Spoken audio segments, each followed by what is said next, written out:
আল হায়া তথা লজ্জা ইসলামী শরীয়তের একটা গুরুত্বপূর্ণ অংশ, যা ইমানের একটা অংশ। লজ্জা এমন একটা বিষয় যার পুরোটাই ভালো, যার পুরোটাই মঙ্গল। যার লজ্জা আছে সে অন্যায়, অসৎ, মিথ্যা, ধোঁকাবাজি, ছলচাতুরি সকল অপকর্ম থেকে সে বিরত থাকতে পারে। আর যে ব্যক্তি লজ্জা নাই সে যা ইচ্ছা তাই করতে পারে। এই লজ্জা এটা এমন একটা মর্যাদাবান মূল্যবান জিনিস যেটা অর্জন হয় মানুষের ধারাবাহিক ন্যাক আমল করার দ্বারা।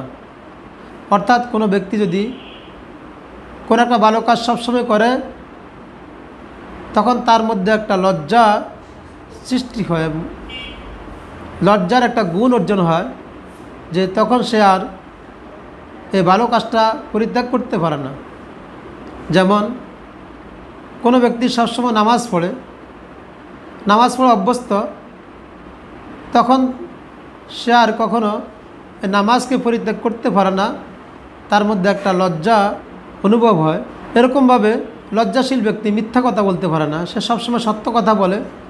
যে ব্যক্তি সবসময় সত্য বলে অভ্যস্ত সে কখনো আর মিথ্যা বলতে পারে না, কেননা সে মনে করে, চিন্তা করে মানুষ আমাকে সত্যবাদী হিসাবে জানে, আর আজ যদি আমি একটা মিথ্যা বলি তাহলে সমাজের প্রকাশ হয়ে গেলে মানুষ আমাকে মিথ্যুক হিসাবে জানবে, এটা তার লজ্জা অনুভূত হয়।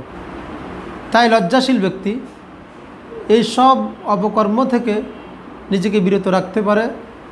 আর যার লজ্জা নাই সে তার যা মন চায় সে তাই করতে পারে, কেননা তার কাছে আর অন্যায় এবং অত্যাচার, জুলুম, মিথ্যা কোনো কিছুই তার কাছে আর প্রতিবন্ধকতা থাকে না, কেননা সে কাউকে লজ্জা করে না।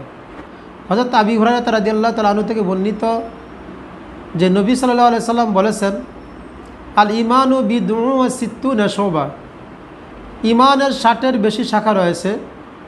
আল হায়াউ শুবাতুম মিনাল ইমান, আর হায়া তথা লজ্জা ইমানের একটা শাখা। সহিহ বুখারী প্রথম খণ্ড 6 নং পৃষ্ঠা।